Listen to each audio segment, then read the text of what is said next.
Hello, it is Ryan, and we could all use an extra bright spot in our day, couldn't we? Just to make up for things like sitting in traffic, doing the dishes, counting your steps, you know, all the mundane stuff. That is why I'm such a big fan of Chumba Casino. Chumba Casino has all your favorite social casino-style games that you can play for free anytime, anywhere with daily bonuses. That should brighten your day a little.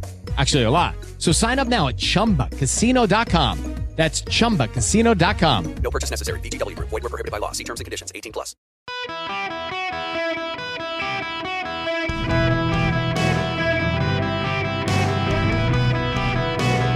Welcome to the Eric Erickson Show podcast, Hour 1. Hello, America. Welcome. It is Eric Erickson here across the nation, and it is a huge, huge day in the legal system of the United States. The phone number, if you want to be on the program today, 877-973-7425.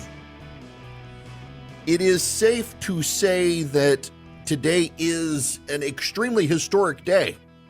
The United States Supreme Court today, in a 6-3 decision called Students for Fair Admissions, Inc. versus President and Fellows of Harvard College, has eliminated affirmative action as part of a college admissions process for both public and private institutions.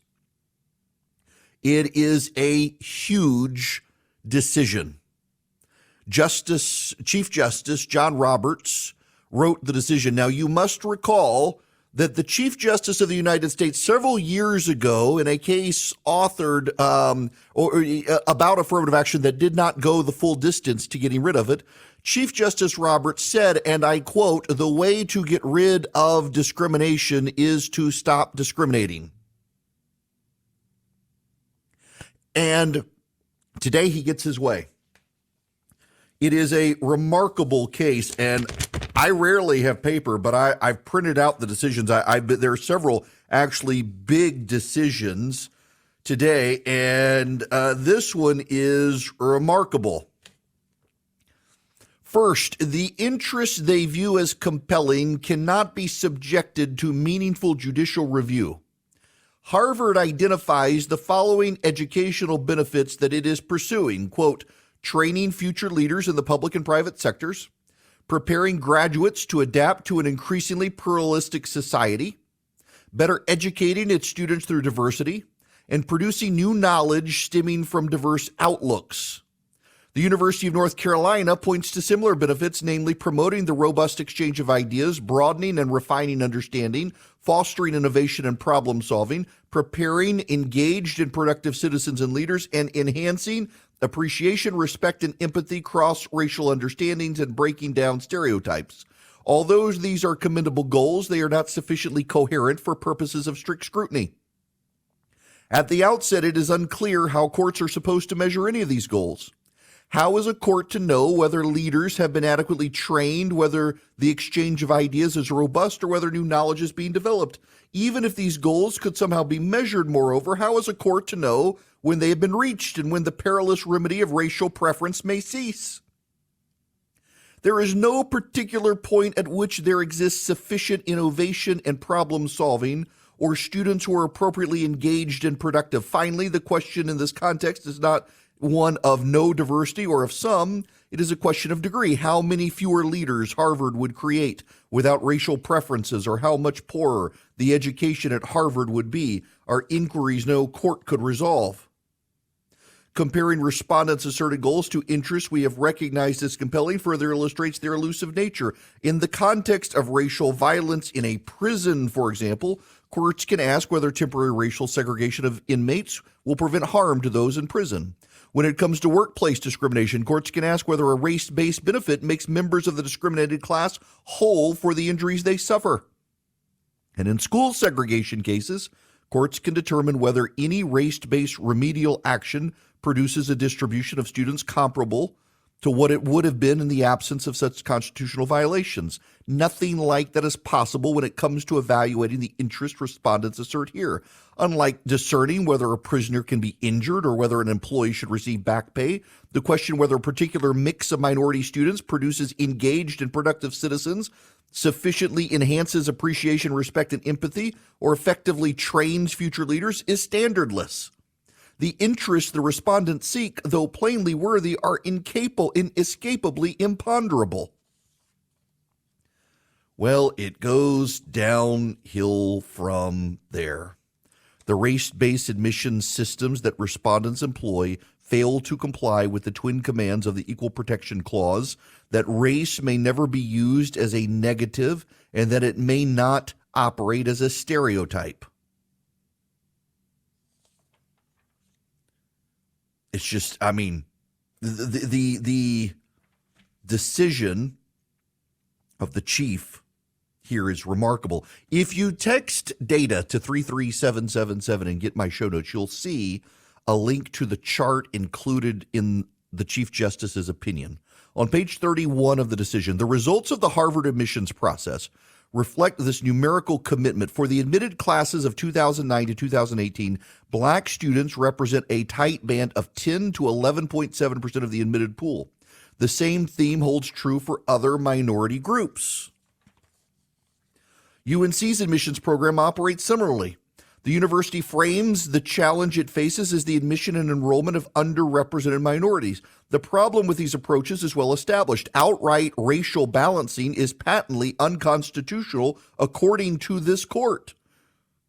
That is so we have repeatedly explained, because at the heart of the Constitution's guarantee of equal protection lies the simple command that the government must treat citizens as individuals, not as simply components of a racial, religious, sexual, or national class. By promising to terminate their use of race only when some rough percentage of various racial groups is admitted, respondents turn that principle on its head. Their admissions programs effectively assert that race will always be relevant and that the ultimate goal of eliminating race as a criteria will never be achieved.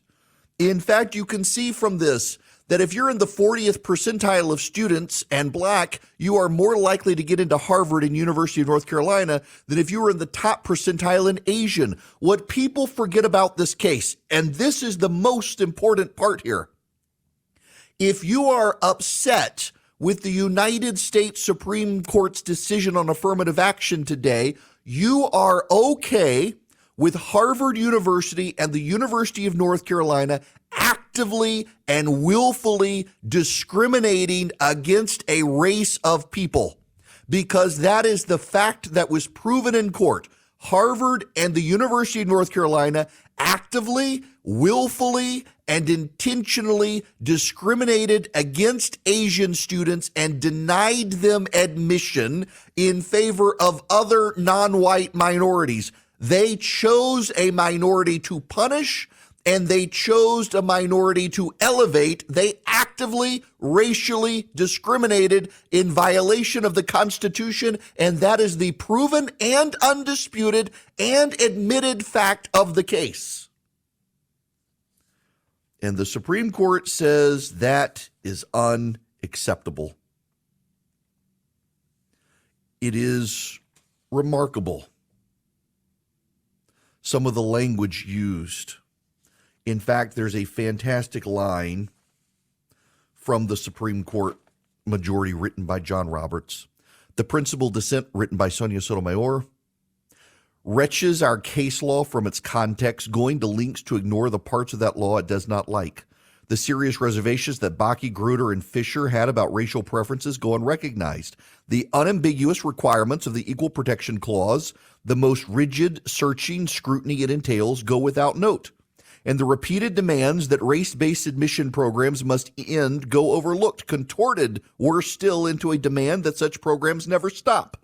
Most troubling of all is what the dissent must make these omissions to defend: a judiciary that picks winners and losers based on the color of their skin. While the dissent would certainly not permit university programs that discriminated against Black and Latino applicants, it is perfectly willing to let the programs here continue that discriminate in favor of Black and Latino applicants against Asian applicants. In their view, this court is supposed to tell state actors when they have picked the right races to benefit. Separate but equal is inherently unconstitutional, said Brown versus Board of Education. It depends, says the dissent. That's Chief Justice John Roberts writing his. But more substantially, is the opinion of Justice Clarence Thomas. His is not, I shouldn't say the opinion, it's a concurrence. And I want to read for you some of what Clarence Thomas says. Clarence Thomas takes on Justice Sotomayor and Justice Ketanji Brown Jackson. Ketanji Brown Jackson played no part in the decision because she had ruled in a lower court case on this matter, so she was conflicted out.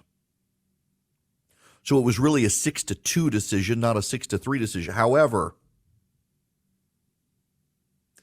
Justice Thomas takes her on because she does write a dissent nonetheless. In the wake of the Civil War, the country focused its attention on restoring the Union and establishing the legal status of newly freed slaves. The Constitution was amended to abolish slavery and proclaim that all persons born in the United States are citizens entitled to the privileges or immunities of citizenship and the equal protection of the laws. Because of that second founding, our Constitution is colorblind and neither knows nor tolerates classes among citizens. This court's commitment to that equality principle has ebbed and flowed over time. After forsaking the principle for decades, offering a judicial imprimatur to segregation, and ushering in Jim Crow era, the court finally corrected course in Brown versus Board of Education, announcing that primary schools must either desegregate with all deliberate speed or close their doors. It then pulled back in Grutter versus Bollinger, permitting universities to discriminate based on race in their admissions process, though only temporarily, in order to achieve alleged educational benefits of diversity. Yet the Constitution continues to embody a simple truth: two discriminatory wrongs cannot make a right. He goes on then to indict the worldview of Ketanji Brown Jackson. He writes, Justice Jackson has a different view. Rather than focusing on individuals as individuals, her dissent focuses on the historical subjugation of Black Americans, invoking statistical racial gaps to argue in favor of defining and categorizing individuals by their race. As she sees things, we are all inexorably trapped in a fundamentally racist society, with the original sin of slavery and the historical subjugation of Black Americans still determining our lives today. The panacea she counsels is to unquestionably accede to the view of elite experts and reallocate society's riches by racial means as necessary to level the playing field, all as judged by racial metrics. I strongly disagree. First, as stated above, any statistical gaps between the average wealth of Black and white Americans is constitutionally irrelevant. I, of course, agree that our society is not and has never been colorblind. People discriminate against one another for a whole host of reasons. But under the 14th Amendment, the law must disregard all racial discrimination. Yet Justice Jackson would replace the second founder's vision with an organizing principle based on race. In fact, on her view, almost all of life's outcomes may be unhesitantly ascribed to race. This is so, she writes, because of statistical disparities among different racial groups. Even if some whites have a lower household net worth than some blacks, what matters to Justice Jackson is that the average white household has more wealth than the average Black household. This lore is not and has never been true. Even in the segregated South where I grew up, individuals were not the sum of their skin color. Then, as now, not all disparities are based on race. Not all people are racist, and not all differences between individuals are ascribable to race. Simply put, the fate of abstract categories of wealth statistics is not the same as the fate of a given set of flesh and blood human beings, according to Thomas Sowell. Worse still, Justice Jackson uses her broad observations about statistical relationships between race and select measures of health, wealth, and well-being to label all Blacks as victims. Her desire to do so is unfathomable to me. I cannot deny the great accomplishments of Black Americans, including those who succeeded despite long odds. Nor do Justice Jackson's statistics regarding a correlation between levels of health, wealth, and well-being between selected racial groups prove anything. Of course, none of these statistics are capable of drawing a direct causal link between race, rather than socioeconomic status or any other factor in individual outcomes. So Justice Jackson supplies the link herself: the legacy of slavery and the nature of inherited wealth. This, she claims, locks Blacks into a seemingly perpetual inferior caste. Such a view is irrational. It is an insult to individual achievement and cancerous to young minds seeking to push through barriers rather than consign themselves to permanent victimhood. If an applicant has less financial means because of generational inheritance or otherwise, then surely a university may take that into account. If an applicant has medical struggles or a family member with medical concerns, a university may consider that too. What it cannot do is use the applicant's skin color as a heuristic, assuming that because the applicant checks the box for black, he therefore conforms to the university's monolithic and reductionist view of an abstract average black person. Accordingly, Justice Jackson's race-infused worldview falls flat at every step. Individuals are the sum of their unique experiences, challenges, and accomplishments. What matters is not the barriers they face, but how they choose to confront them. And their race is not to blame for everything good or bad that happens in their lives. A contrary, myopic worldview based on individual skin color to the total exclusion of their personal choices is nothing short of racial determination. That's Clarence Thomas. Amen and amen. Today, the United States Supreme Court eliminated affirmative action from college admissions processes. Vision Computer has over 3,000 five-star Google reviews and an average phone answer time of just 15 seconds. When you call, you won't be stuck navigating endless automated menus. A live person's going to answer the phone and help you solve your problems.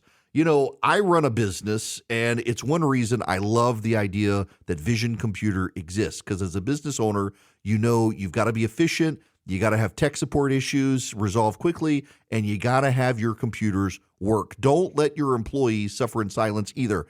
They may be embarrassed or hesitant to ask for help, but with Vision support, they can get assistance they need to work more efficiently. Reach out to them. Call 404-COMPUTE or go to visioncomputers.com. In fact, if you call them at 404-COMPUTE, ask for the Eric Erickson special when you call. They're not going to have it on their website. It's just for you guys listening. Call 404-COMPUTE today. Ask for the Eric Erickson special. Be amazed at Vision Computer. Hello there. It is Eric Erickson here. Don't forget, text data to 33777 and you can sign up. Get the show notes. I've got all the stuff on the Supreme Court. I got to make a couple of points here that some people really aren't going to like. Justice Ketanji Brown Jackson was explicitly placed on the court because of her race and gender, and she seems very sensitive to that. I mean, this is Joe Biden himself said he was only going to put a black woman on the Supreme Court. Hers was an affirmative action pick, and you can't deny it because Joe Biden said as much. What I find remarkable is that her racism in her dissent is more akin to something you would get in the Taney court than any other court. It is explicitly racist. She explicitly subscribes to a worldview that black people are inferior and says as much. It is remarkable that she was that explicit, and it's shameful, and she's been repudiated by the majority. Now, I don't want to repudiate, what's going on with the stock market right now, which is pretty good, but, you know, it's topsy-turvy, and you probably need to consider using precious metals if that's your thing as part of your portfolio, or your retirement portfolio, your 401k, your IRA, even your general portfolio might benefit from gold and silver. If you're interested at all, I want to recommend to you Advantage Gold. 800-450-2566 is their number. They are TrustLink's #1 highest rated gold company 7 years in a row. You can call them, ask them for their free gold IRA investment kit. They will gladly send it to you and help you comply. The IRS does have rules on using precious metals as part of a retirement portfolio. Call them at 800-450-2566. Tell them I sent you, and get their free gold IRA investment kit and just talk to them. They will educate you about using gold and silver as part of your portfolio. They give you great rates as well. They got a great team. 800-450-2566. Have you ever wished you could become an even more effective conservative advocate? Like, who could you rely on to give you the knowledge and information you need to make more persuasive arguments, how to knock on doors, how to show up at your local city council, or to meet your state legislator to advocate for small government? Americans for Prosperity can help you. They train you to be a better conservative activist, to grow the movement and fight for small government around the country from the local level to the federal level. And they put points on the board. Over 200 legislative victories in the past year alone, advocating for smaller government and reduced regulation. Americans for Prosperity wants you on their team. You can join them at americansforprosperity.org/Eric. americansforprosperity.org/ERICK. They've got over 30 chapters around the country in states. They're growing new ones all the time. Be a part of a movement for small government with americansforprosperity.org/Eric. Go check them out today. Welcome. It is Eric Erickson here. The phone number is 877-973-7425. If you're just tuning in, it's a very historic day. The United States Supreme Court has struck down affirmative action in college admissions practices for public institutions and for private institutions that take federal money. So an institution that is completely private and takes no federal dollars can still discriminate. But if they take any federal dollars at all, they cannot. That's the situation with Harvard, University of North Carolina, of course, publicly funded. I have read the decisions and the concurrences and dissents. In fact, I was supposed to have a meeting at 11 o'clock, and I had to cancel it and say, I'm still wading through this decision. What I find really interesting is the Chief Justice, John Roberts, writes the decision. Clarence Thomas, Neil Gorsuch, Brett Kavanaugh, they filed concurrences. Sonia Sotomayor and Ketanji Brown Jackson filed dissents. And it's almost like you can read the Chief Justice and Clarence Thomas bouncing off of each other. The Chief more restrained, allowing Clarence Thomas as a black man to have his say. But occasionally you'll see something that Clarence Thomas writes in his opinion, and you're like, that could have actually been in the majority opinion. And then you see something that the Chief Justice writes, like, oh, Clarence Thomas could have put that in, and he didn't. It's like they bounced ideas off of each other almost in their opinion and concurrence. I want to read you again a particular line here and then the next paragraph, because not only does Clarence Thomas drag Ketanji Brown Jackson for her, it is an explicitly racist worldview that Ketanji Brown Jackson espouses in her dissent, that black people are inherently inferior in this country because of slavery, and they can never be anything other than victims in this country, which Clarence Thomas rejects. But let me just read you this from Chief Justice. Part of it I read earlier, but you got to get the whole context here with the next paragraph. Most troubling of all is what the dissent must make of the omissions to defend. A judiciary that picks winners and losers based on the color of their skin. While the dissent would certainly not permit university programs that discriminate against black and Latino applicants, it is perfectly willing to let the programs here continue that explicitly discriminate against Asian applicants. In its view, this court is supposed to tell state actors when they have picked the right races to benefit. Separate but equal is inherently unequal, said Brown versus Board of Education. It depends, says the dissent. This is a remarkable view of the judicial role, remarkably wrong, lost in the false pretense of judicial humility that the dissent espouses is a claim to power so radical, so destructive, that it required a second founding to undo. Justice Harlan knew better, quotes Justice Jackson. Indeed he did, quote, in view of the Constitution, in the eye of the law, there is in this country no superior dominant ruling class of citizen. There is no caste here. Our Constitution is colorblind and neither knows nor tolerates classes among citizens. That's Justice Harlan dissenting in Plessy versus Ferguson. Plessy versus Ferguson was the late 1800s case that allowed separate and unequal to exist, overruled by Brown versus Board of Education. This second founding is what Clarence Thomas gets in the beginning of his concurrence. In the wake of the Civil War, the country focused its attention on restoring the Union and establishing the legal status of newly freed slaves. the Constitution was amended to abolish slavery and proclaimed that all persons born in the United States are citizens entitled to the privileges or immunities of citizenship and the equal protection of the laws, citing the 13th and 14th Amendment.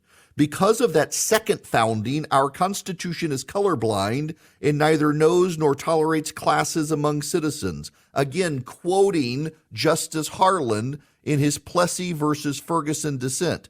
Now, I've got to read for you the end of Clarence Thomas's concurrence, because it's one of the most powerful things issued today by the Supreme Court, and in a concurring opinion I get.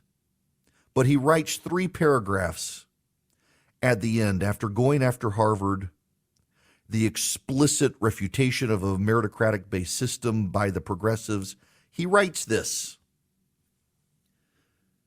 The words of Clarence Thomas today in his concurrence in the decision striking down affirmative action. This is how he ends his concurrence.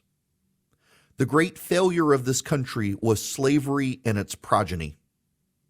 And the tragic failure of this court was its misinterpretation of the Reconstruction Amendments, as Justice Harlan predicted in Plessy versus Ferguson. We should not repeat this mistake merely because we think, as our predecessors thought, that the present arrangements are superior to the Constitution. The court's opinion rightly makes clear that Grutter is, for all intents and purposes, overruled. And it sees the university's admissions policies for what they are: rudderless, race-based preferences designed to ensure a particular racial mix in their entering classes. Those policies fly in the face of our colorblind Constitution and our nation's equality ideal. In short, they are plainly and boldly unconstitutional. See Brown versus Board of Education, noting that the Brown case 1 year earlier had declared the fundamental principle that racial discrimination in public education is unconstitutional. And then this last paragraph. While I am painfully aware of the social and economic ravages which have befallen my race and all who suffer discrimination, I hold out enduring hope that this country will live up to its principles so clearly enunciated in the Declaration of Independence and the Constitution of the United States, that all men are created equal, are equal citizens, and must be treated equally before the law. That's Clarence Thomas. Justice Gorsuch writes a concurring opinion, and Justice Gorsuch does something interesting. Justice Gorsuch caused controversy among conservatives by his Bostock decision. It was Justice Gorsuch who wrote the Bostock decision, which said that people who identify as trans are supported under equal protection laws and under Title VII. What's so notable here is he calls out the progressives on the court who sided with him on his rationale for the Bostock decision, and notes just how inconsistent they are. They're not willing to maintain consistency in the decisions. He writes, the principal dissent, which is written by Justice Sotomayor, contends that this understanding of Title VI is contrary to precedent. But the dissent does not dispute that everything said here about the meaning of Title VI tracks this court's precedent in Bostock, interpreting materially identical language in Title VII. That raises 2 questions. Do the dissenters think Bostock was wrongly decided? Or do they read the same words in neighboring provisions of the same statute enacted at the same time by the same Congress to mean different things? Apparently, the federal government takes the latter view. The Solicitor General insists that there is ambiguity in the term discrimination in Title VI, but no ambiguity in the term discriminate in Title VII. Respectfully, I do not see it. The words of the Civil Rights Act of 1964 are not like mood rings. They do not change their message from one moment to the next. Rather than engage with the statutory text or our precedents in Bostock, the principal dissent seeks to sow confusion about the facts instead. He seems really shocked that the liberals who joined him in the Bostock case are deeply inconsistent. Shocked, I tell you. Perhaps it's that they view the law as transactional, and they don't actually care so long as they get the outcome they want, which is the problem here. They don't get it, and so they're melting down. Now, keep in mind here, last year, a year ago this week, the Supreme Court issued the Dobbs versus Jackson Women's Health case. And the left's response was that abortion is overwhelmingly supported by a majority of Americans. Therefore, the court's decision is illegitimate because of a majority of Americans want abortion rights at some way, in some kind, in some fashion, at some time, and the court precludes that. Therefore, the court decision is illegitimate. This year, the court has released this case on affirmative action, and the majority of Americans, including a majority of non-white Americans in the United States, say they oppose affirmative action in college admission practices. The very people last year who argued that the Dobbs decision was wrong because a majority of Americans support abortion rights, this year do not care what a majority of Americans believe. They want affirmative action. And let me be very plain, honest, and clear with you. A majority of Americans, including a majority of non-white Americans, oppose race preferences in college admissions. The only group of people who overwhelmingly support affirmative action are progressive white people of upper income who have advanced degrees from college. The reason that upper income white secular progressives support affirmative action is because they view it as an indulgence that they have put forward so that they never can be questioned as to why the social policies they have advanced since the 1960s have failed black families in this country. The black family of today is worse off economically, materially, and in marriage and family than in the 1960s. There are more black men in jail today than then. There are more black families that have single moms than back then. The advancement black families were engaging in this country at that time was still behind where they are today, and we should acknowledge that. But at the same time, their progress was seen and being engaged in. And after Brown versus Board of Education desegregated the schools, there was this upward momentum. And then liberal social policy decided to separate family and say, you don't need a dad anymore. The government will take care of you. We will subsidize you. And we began to see a deterioration in black families in this country. And you are accused of racism if you point that out. Remember, they always tell you you're not allowed to talk about this stuff. You're a racist if you talk about this stuff. The reason they say that is the same reason they support affirmative action. The left, the progressive secular white left, does not want to bear any consequence or be held accountable for the failures of their policies to advance black people in this country. Instead, they've concocted all of these schemes from affirmative action and race-based preferences and now reparations to avoid having to deal with the fact that the social policies they put in place to help black families actually harmed those very families and regressed society along the way. And so that's why white progressives support affirmative action. It makes them feel good and allows them to avoid having to account for their failures. They can say, why are you blaming me? I supported affirmative action. It's the right that's to blame. The right's policies didn't win out in the debate to advance families by supporting families. The left's policies won out to advance families by putting them on the government dime. And that destroyed a whole lot of families, particularly in non-white communities. And when you pointed out, you're accused of racism so that they don't actually have to answer for what they did. Instead, they can blame everyone else and scream and bellyache, which is exactly what they're doing today as affirmative action dies at the United States Supreme Court. I would suggest progressives go out and buy a bunch of Eden Pure thunderstorms and clean the air. Start over again, reboot, acknowledge your past, and if you can't, well, get the sulfurous smell of your awful policies out of your house. I don't know that the Eden Pure Thunderstorm will eliminate the sulfurous smell of noxious policies, but it certainly will eliminate the smell of dirty hippie smell if it comes into your house, along with smoke odors, pet odors, litter box odors, cooking odors, musty odors, you name it. You can get 3 Eden Pure Thunderstorms for less than $200 at EdenPureDeals.com. All you do is you put in the discount code ERIC, E-R-I-C-K, on the front page of that website. You'll get 3 of them, upstairs, downstairs, for your hippie neighbor, for your RV, for your travel bag like I do. You can hold it in your hand. You can plug it in with a USB cord, or you can plug it into the wall, and it'll wipe out odors. It also gets rid of the dust, the pollen, the mold, etc.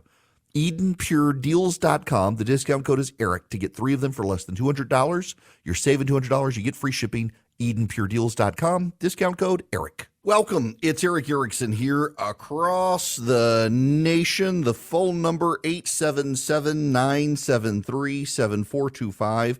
Should you wish to be on the program, I have put up, if you follow me on Instagram at EW Erickson, I have put up a portion of Clarence Thomas's concurrence. You can read it as he calls out Ketanji Brown Jackson and her racist worldview. And just follow me. It's Instagram.com/EW Erickson. You can see Clarence Thomas's response. It's remarkable. It's a great concurrence. I'll put up some clips of John Roberts' opinion as well, and we'll put up some clips of the show too, so you can have them. Follow me there, Instagram. It's EW Erickson. EW Erickson and Twitter, Facebook, Instagram, YouTube, all of it. If you text Eric to 33777, you can get that. I'll also take your phone calls, by the way, today. We've got more on the Supreme Court and what they've done today. There's another big decision I want to deal with here when we come back. If particularly those of you who are religious, this benefits you. We'll get to it. The phone number here, 877-973-7425. The phone lines are open. This hour of the show is brought to you by First Liberty Building and Loan. Wherever you are nationwide, they can help your business grow. If you need access to capital, $250,000 or more to buy a building, build a building, expand a franchise, reach out to them. FirstLibertyGA.com. That's FirstLibertyGA.com. Yeah, so this case is getting a huge coverage today. Students for Fair Admissions versus Harvard. But there was another big case in the United States Supreme Court today, decided 9-0, written by Sam Alito. And this particular case involves a Christian who takes the Sabbath seriously, who worked for the post office, and when they started delivering Amazon packages on Sundays, decided to make him work. And he was having none of it. And they punished him, and he sued. And it looks like he's going to score a big win. Now, the Supreme Court didn't decide on the win, but certainly seems to suggest that he's going to win in the final lines of the opinion. And it was 9-0. Now, this means, however, that the Supreme Court also has more big decisions to come. In fact, I'm looking online, and tomorrow will be another decision day. So tomorrow we're going to get the really big case. The affirmative action one is the second biggest case at the Supreme Court. Tomorrow's case, we will get the 303 creative case. The 303 creative case is a web designer from Colorado who actively petitioned before having to encounter the problem. The Colorado civil rights law says she can't discriminate, and she is a Christian and says, I don't want to build websites for same-sex marriages. I build wedding websites. It's the core of my business. I don't want to use my creative talents for that. Colorado is going to make me do it. What Supreme Court shall I do? Well, we'll find out tomorrow what the Supreme Court says. My question is whether they just throw it out and say there's no standing, which I think is likely. But they may issue a decision. And if they do issue the decision, it's going to be a big one way or the other. It will be a big one. But when we come back, we got to talk about Groff versus DeJoy. Lucky Land Casino, asking people, what's the weirdest place you've gotten lucky? Lucky? In line at the deli, I guess? Aha, in my dentist's office.